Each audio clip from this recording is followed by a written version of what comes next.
Those of you who've seen the movie that fall we did, this is where it all started, right there. And we pinballed through this grove of trees for about 200 yards.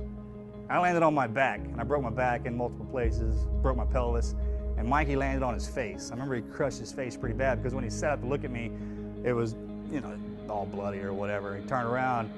Well, that's when they hit us with the rockets and the mortars, and our world just kind of started blowing up around us. Well, it was time to go to work, all right? And at no point in time was any of my teammates afraid of anything. At no point in time did anybody stall in the door, so to speak. They didn't kind of back up and say, hey, I don't want to be in this. It was, hey, this is what we're here to do. Let's do this. About an hour and a half into this gun battle, Danny had broken both his femurs. He had a compound fracture on one of his tib fibs, and he'd been shot 4 times that I know of. So I was dragging him. In the movie, they kind of portrayed this the right way, but except for one piece, and that's where we were separated. He didn't die alone. Any and all my guys that got killed, I was right there. Well, I picked him up over my shoulder to take the brunt of this fall. And when I turned around to take the fall, I spun him right into a bullet. I shot him right in the back of the head, blew his head off, killed him right then and there. Well, I wasn't ready for his dead weight. And when he fell over the top of me, it collapsed me, and I flipped off of this rock embankment and face planted into this boulder. I broke my nose real bad, shoved it through my face actually, and I bit my tongue in half and I swallowed it. And that totally incapacitated me. I was on all fours, I mean like a bitch, trying to throw that thing up, man. I finally got it up, I put it in between my teeth and bit down on it again so I wouldn't swallow it. And Mikey was out on this boulder, just like the movie. He was out on this, no cover, no nothing, and crawled out to this embankment to make our sat phone call.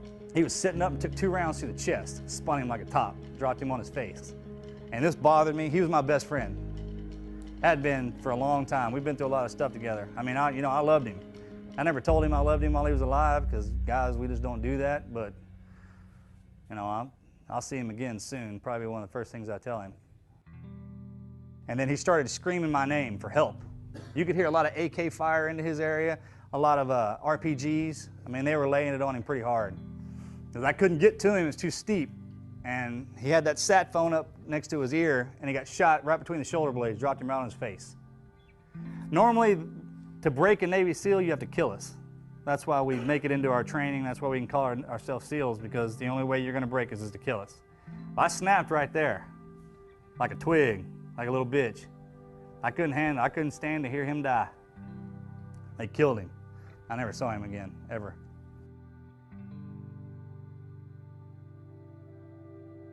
I caught up with Axe. He was a couple of 100 yards below me, and an RPG hit behind him, separated us, blew him one way, blew me another. I never saw him again for the rest of my life.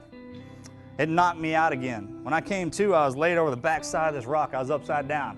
My pants, med gear, kit, GPS, compass, all that stuff was gone.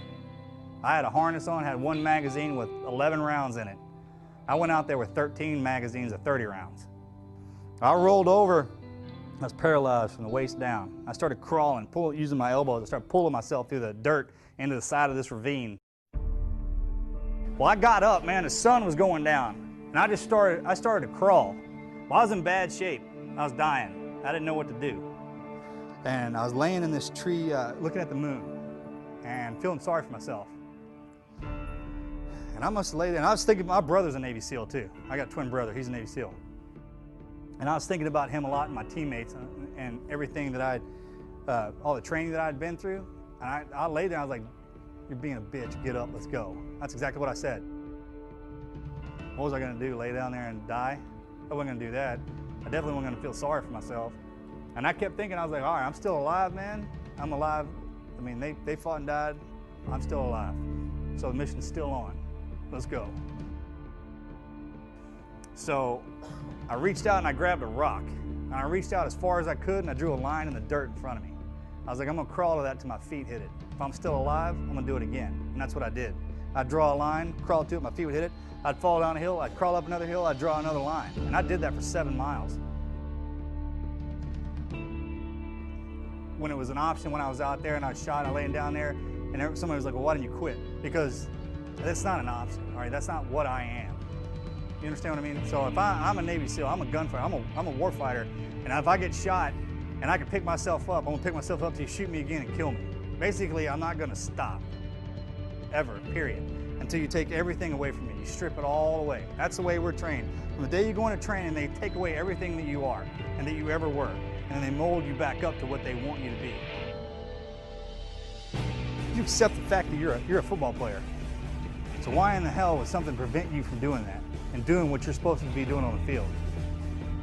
That wasn't my job. The Navy SEAL wasn't my job. That's what I am. You're a damn football player and a good one. That's what you are. It's not what you do. And if you're a part of something to where your whole livelihood and everything you depends on another man, that's where that bond comes from. Everybody knows that a bond is forged in adversity, right? But rely on each other, man. Love each other as a team. Ain't nobody out here that you ain't willing to sacrifice everything for. Every day, man, what do you got? You're gonna walk through me, man, you better bring some help. That's what you gotta think. Because I got my boys right here, we're about to find out who's what. That's where you gotta be, man.